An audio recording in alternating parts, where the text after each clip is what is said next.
सभी का स्वागत है। आज हमारे बीच में आईआईटी रुड़की के assistant professor doctor Sumit Yadav ji आप लोगों को कैरियर गाइडेंस के बारे में कुछ बताएंगे और जो भी चीजें जिस भी फील्ड में आप जाना चाहते हैं या जो भी आपके सामने समस्याएं आती हैं, किस प्रकार की समस्याएं आती हैं, किस तरह से आप अपने जो कैरियर है उसको और अच्छा उसको डायरेक्शन आपको मिल सकता है। तो सुमित यादव जी आपको बताएंगे, बहुत सारी जानकारियां आपको देंगे, तो आप लोग ध्यान से सुनेंगे। और अगर लास्ट में हम 5 से 10 मिनट एक सेशन रखेंगे जिसमें कि आपकी क्वेरीज हो सकती है, जितना भी हम ले पाएंगे कोशिश करेंगे। और इसको आपको बहुत ध्यान से सुनना है इनके लेक्चर्स को, क्योंकि ये इन्होंने एमबीए भी करा हुआ है और बीटेक इनका आईआईटी बॉम्बे से करा हुआ है इन्होंने। और पीएचडी इनका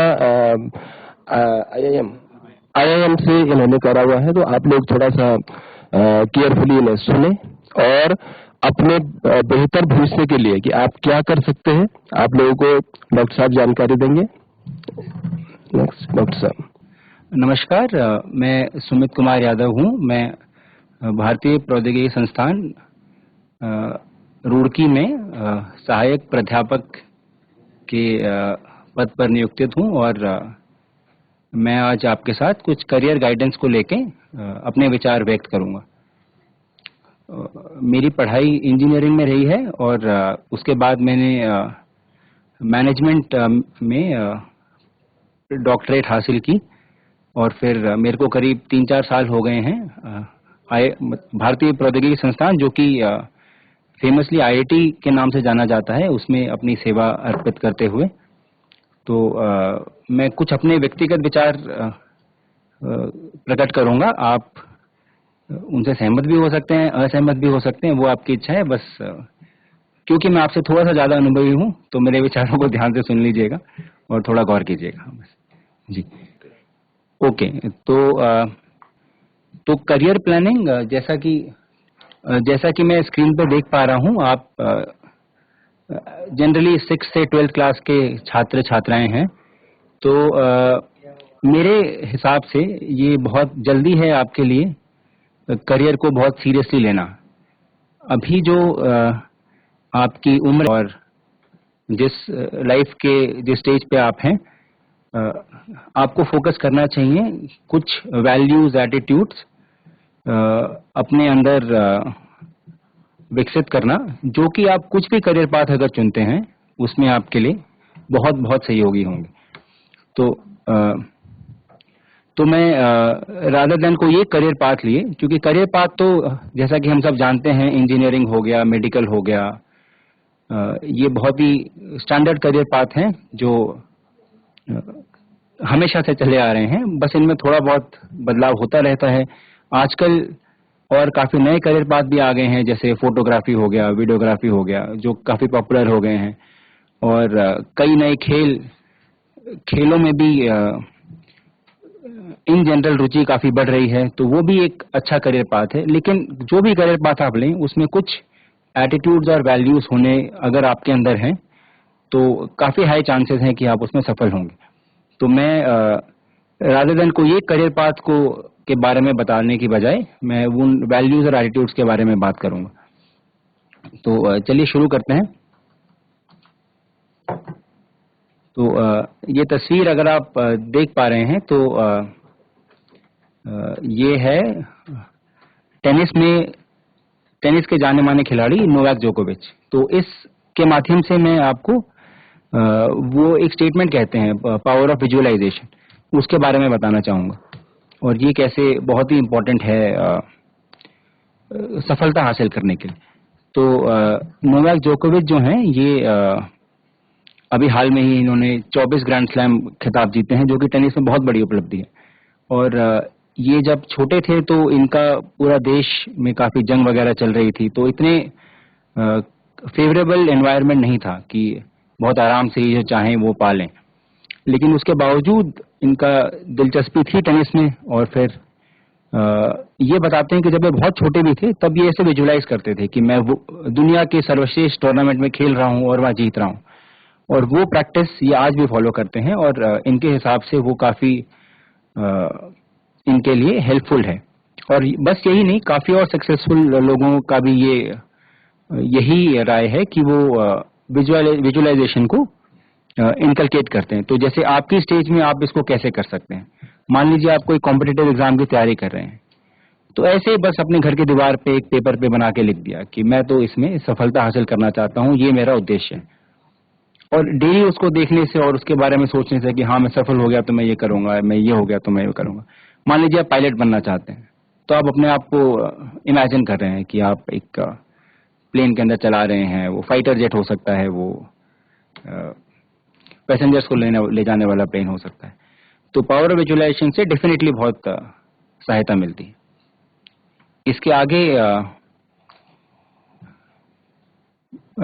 हमारे स्क्रिप्चर्स हैं, उनमें उनसे भी हमें काफी सीख मिलती है कि ऑल्दो हमें विजुअलाइजेशन वगैरह करना है, लेकिन हमें जैसे ये गीता का बहुत ही फेमस श्लोक है कि कर्मण्यवादी कार्य से मा फलेषु कदाचन। तो इससे हमें ये पता चलता है कि हमें अपने कर्मों पे बस फोकस करना चाहिए। कई बार हो सकता है कि कई कर्मों के बावजूद हमें जो सफलता के लिए के उद्देश्य से हम कर रहे थे वो ना मिले, लेकिन इस समय निराश नहीं होना है और कभी भी फल से रुचि नहीं लगानी है। हमें कर्तव्य पथ पे चलते रहना है। इसके तो ये भी हमें मन में रखना है कि कर्म करते टाइम पूरा 100% दे के हमें कर्म करना है, लेकिन मान लीजिए अनुकूल सफलता नहीं मिलती है तो उससे निराश भी नहीं होना है और अपने आप को इफेक्ट भी नहीं होने देना है। ओके, फिर एक ये कॉन्सेप्ट है लर्नेबिलिटी का। तो ये बहुत आजकल है क्या कि मैं आपको कुछ बता दूं कि आप ये 5 चीजें सीख लीजिए, तो ऐसा कोई गारंटी नहीं ले सकता है कि आज से 20 साल बाद वो 5 चीजें सीखने की वजह से आप बहुत सफल हो जाएंगे। जैसे मान लीजिए आज से 10-15 साल पहले अगर बस आपको कंप्यूटर चलाना आता है तो सफल होने के लिए बहुत काफी था, लेकिन आज की तारीख में अगर आप बस कंप्यूटर चलाना जानते हैं तो हो सकता है कि आपको बहुत ज्यादा सफलता ना मिल पाए। तो स्किल इम्पोर्टेंट है, लेकिन बहुत ज्यादा इम्पोर्टेंट है आपकी लर्नेबिलिटी, और ये एक एटीट्यूड है जो आपको जिंदगी भर अपने साथ रखना चाहिए, क्योंकि दुनिया बहुत तेजी से बदल रही है। जो चीजें आज रिलेवेंट हैं हो सकता है वो आने वाले 5 साल बाद उतनी रिलेवेंट ना हो। तो हमें ये एटीट्यूड बनाना है कि कुछ भी नई चीज सीखनी है वो हम मेहनत करके, प्रयास करके, रुचि लेके सीख सकते हैं। तो आपके मन में धारणा रहेगी तो बहुत ही फायदा होगा। जैसे कि आज से 30-40 साल पहले मान लीजिए आपको बस टाइपिंग आती है, टाइपराइटर के जॉब्स थे, अब वो जॉब्स बिल्कुल नहीं है। तो ओके, इसके बाद हम बात करेंगे फोकस रहने के बारे में, और इसको मैं हरिवंश राय बच्चन जी की एक बहुत ही फेमस पंक्तियां हैं कि मदिरालय जाने को घर से चलता है पीने वाला, किस पथ से जाऊं असमंजस में है वह भोला भाला, अलग अलग पथ बतलाते सब पर मैं यह बतलाता हूँ, राह पकड़ तू एक चलाचल पा जाएगा मधुशाला। तो आप जब भी कुछ गोल को लेके चल रहे हैं तो डिस्ट्रैक्शन आएंगी, लेकिन उससे हमें अपने मार्ग से भटकना नहीं है, हमें फोकस रहना है। और एक आजकल ये काफी मोटिवेशनल बुक्स में ये बहुत फेमस फ्रेज है कि एम्ब्रेसिंग बोर्डम, कि आप कुछ भी चीज हासिल करेंगे तो वो चीज हासिल करने में के बाद तो बहुत मजा आएगा, हासिल करने में कर्तव्य शुरू करने से पहले भी अच्छा लगेगा, ये होगा, लेकिन प्रोसेस हो सकता है उतना ज्यादा एंजॉयबल ना हो। तो आपको ये चीज की भी आदत डालनी चाहिए कि कभी कभी काम करने में हम बोर होंगे, हमारा मन नहीं लगेगा, लेकिन उन सब के बावजूद भी आपको लगे रहना है और दृढ़ निश्चय से जरूर आपको सहयोग मिलेगा। फिर ये एक बहुत वो होता है कि जनरली आप कुछ भी एक्टिविटी करते हैं उसमें 2 तरह के उसको 2 चीजों में क्लासिफाई किया जा सकता है, सर्कल ऑफ कंसर्न और circle of influence. Circle of concern क्या होता है कि मान लीजिए अभी कुछ ऐसी, आज बहुत ज्यादा गर्मी है या इंडिया ने शुभमन गिल को क्यों नहीं खिलाया, ईशान किशन को क्यों खिलाया, इसके बारे में तो ठीक है, ये जरूरी है सामान्य ज्ञान की दृष्टि से, लेकिन हमें अपना ज्यादा समय इन बातों में ना व्यतीत करते हुए एक और सर्कल होता है, सर्कल ऑफ इन्फ्लुएंस, कि जिन चीजों को आप कंट्रोल कर सकते हैं, कि आप का मान लीजिए 1 महीने बाद एग्जाम है जो कि बहुत महत्वपूर्ण है, उसके बारे में तैयारी करने में समय बिताना, या फिर अपने कुछ आप जैसे गाने में रुचि है तो गाने का रियाज करने में समय बिताना। तो जो लोग सर्कल ऑफ इन्फ्लुएंस की बजाय सर्कल ऑफ कंसर्न की बजाय सर्कल ऑफ इन्फ्लुएंस में ज्यादा समय बिताते हैं, वो लोग जनरली ज्यादा सफलता हासिल कर पाने में ज्यादा सफलता हासिल कर पाते हैं। और धीरे धीरे फिर होता क्या है, अगर आप भी करते हैं आपका सर्कल ऑफ इन्फ्लुएंस भी बढ़ता रहता है। जैसे आप मान लीजिए हमारे प्रधानमंत्री का उदाहरण ले लीजिए, आज वो कितनी सारी चीजों को कंट्रोल कर सकते हैं, एजुकेशन डिपार्टमेंट उनके पास है, पूरा डिफेंस उनके पास है, लेकिन जब वो आज से 30-40 साल पहले कर्तव्य कर रहे थे तो अगर वो बस अपना सारा समय इसी में व्यर्थ कर देते, आज बहुत गर्मी है आज क्या करेंगे, या ये नहीं हुआ वो नहीं हुआ, वो बस अपने कर्म पे फोकस करते रहे, जो जो चीजों को इन्फ्लुएंस कर सकते थे उसमें ज्यादा समय व्यतीत किया। तो आप जो भी दिन में टास्क कर रहे हैं उसको इन 2 भागों में विभाजित कर सकते हैं, और कोशिश ये रहनी चाहिए कि हमारा ज्यादा समय सर्कल ऑफ इन्फ्लुएंस में बीते। ओके, एक फिर होता है माइंडसेट वाली बात कि हमें मन से ये लगना चाहिए कि हमें बेस्ट करना है, और जो भी हम कर रहे हैं उसमें उस टाइम हमें 100% अपना देना है। तो ये मैंने स्क्रीन पे फोटो लगाई है विराट कोहली और सचिन तेंदुलकर की, क्योंकि ये काफी अच्छे उदाहरण हैं एक स्ट्रांग माइंडसेट के। सचिन तेंदुलकर विश्व के सर्वश्रेष्ठ बल्लेबाज रहे हैं, और आप जानते भी होंगे कि अपने करियर के लेट पार्ट में भी एक बहुत बड़ी इंजरी के बाद भी वापस आके इन्होंने खेला था, और बहुत ही वो इंस्पायरिंग था। ओके, फिर राइट यूज ऑफ टेक्नोलॉजी।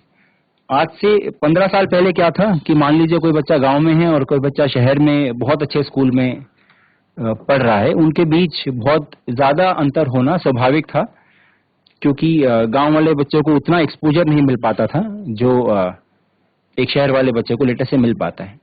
अब भी कहीं ना कहीं वो कुछ हद तक सही है, लेकिन अब टेक्नोलॉजी की मदद से ये जो अंतर था वो काफी हद तक कम हो चुका है। आपके हाथ में मोबाइल है, आप अगर सही उसका इस्तेमाल करेंगे आप नई नई चीजें सीख सकते हैं, आप जैसे खुद से कोडिंग सीख सकते हैं, अपने मैथ्स को इम्प्रूव करना चाहते हैं, यूट्यूब पर 50 वीडियो मिल जाएंगे, अपने टीचर से पूछिए कौन सा इनमें से अच्छा है वो देखिए, कुछ कोर्सेज मिल जाएंगे बहुत ही कम दाम में, वो देख के सीखिए। तो अगर आप टेक्नोलॉजी का राइट इस्तेमाल करेंगे, जो कि आजकल काफी एक्सेसिबल है और काफी मतलब वो बात नहीं है जो अब से 20 साल पहले थी या जब मैं स्कूल में पढ़ रहा था तब जैसी बातें थी, तो इस चीज का हम सबको पूरा सदुपयोग करना चाहिए। टेक्नोलॉजी के साथ उसके रिस्क भी आते हैं कि हम डिस्ट्रैक्टेड भी हो सकते हैं, हम बस दिन भर वो कॉमेडी वीडियोस देख के, मैं ये नहीं कह रहा कॉमेडी वीडियोस नहीं देखने चाहिए, लेकिन एक समय पे प्रतिबंध बहुत जरूरी है, क्योंकि अभी आप जिस स्टेज में हैं आपके लिए आने वाले 4-5 साल बहुत ही ज्यादा महत्वपूर्ण है और आपके करियर की दिशा को बदल सकते हैं। तो आपको इसमें बहुत थोड़ा सा कॉन्शियस होके ये सब चीजों के बारे में विचार करने की आवश्यकता है। और फिर अंत में मैं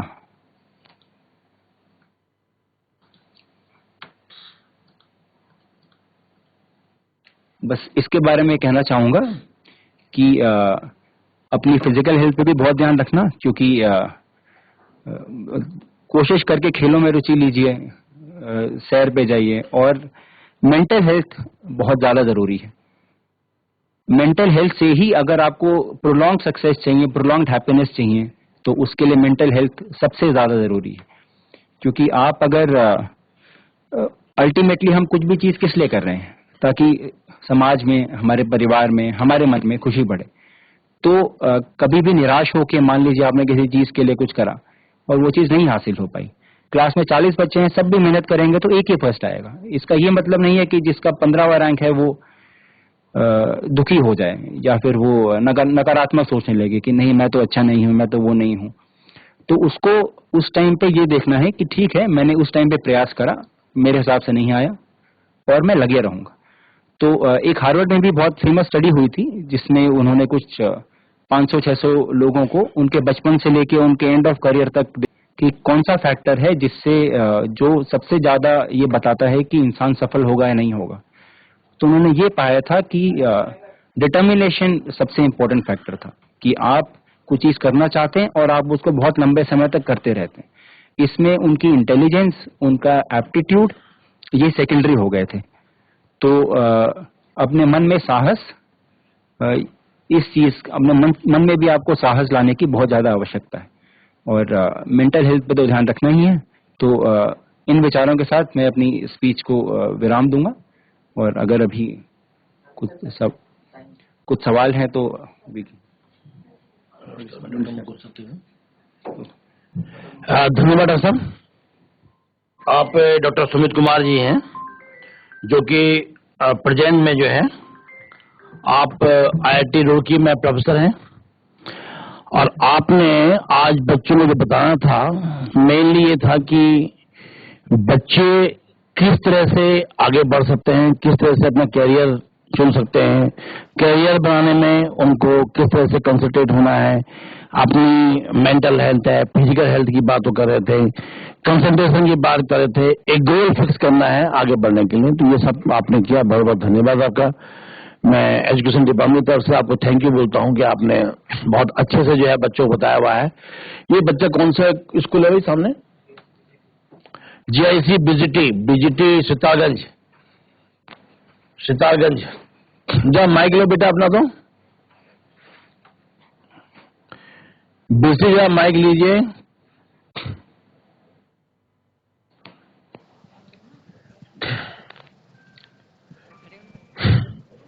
hello, good morning sir. Good morning. क्या हाल है आपके? सर बढ़िया। कि क्या नाम है आपका? सर अमनदीप सिंह। और किस क्लास में पढ़ते हैं? सर हैं? सर 12th कौन क्लास में? 12th क्लास में पढ़ते हैं। देखिए बहुत इम्पोर्टेंट एक क्लास है आपकी। 12th। आप 12th का बोर्ड का रिजल्ट देंगे, बोर्ड का एग्जाम देंगे इस बार, और आपका गोल कितने % लाने का है?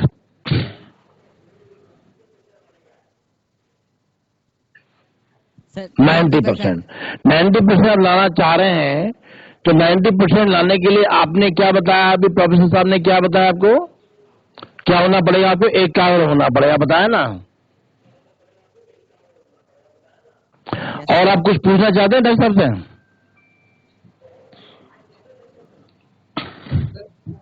सर इंजीनियरिंग की सर तैयारी के लिए सर कितने घंटे पढ़ाई करनी बताइए। पड़ती है?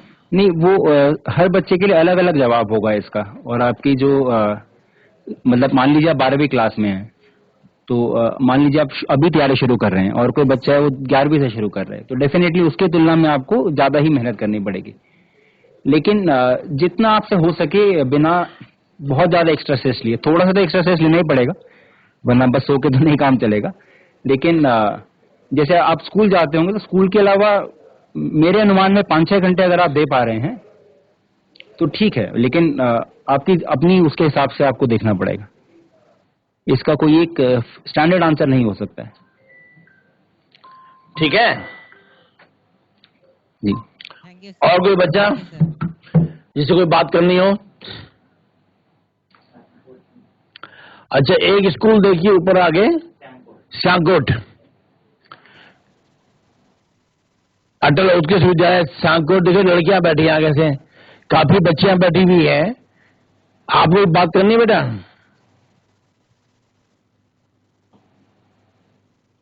माइक लीजिए अपना, माइक लीजिए श्यामकोट।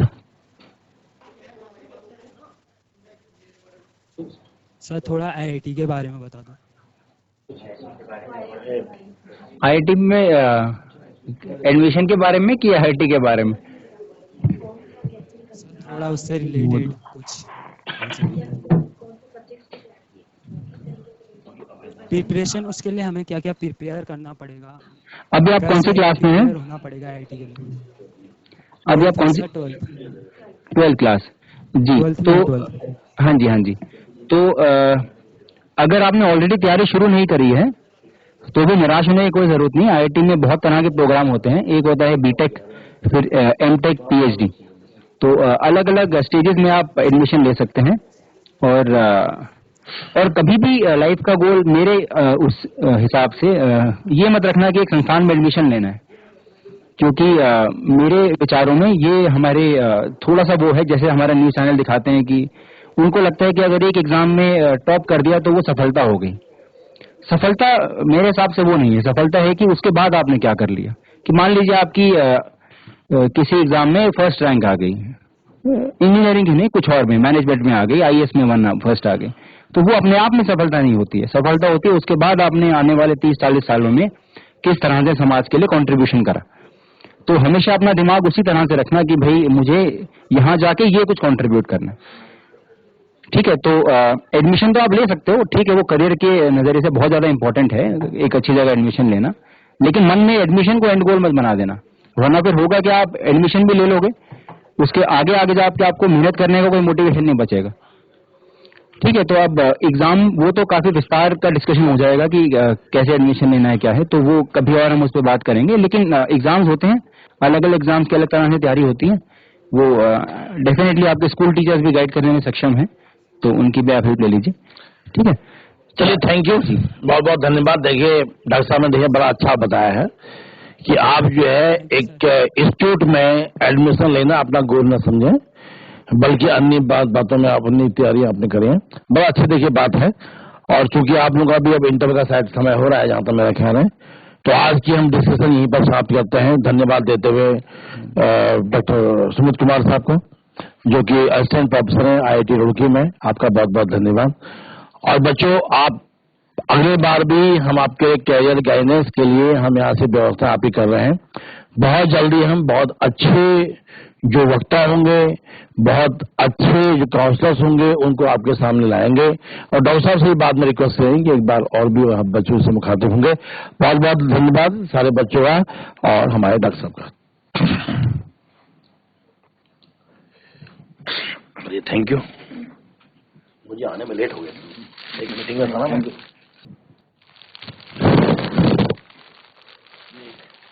प्लांट है। Thank you.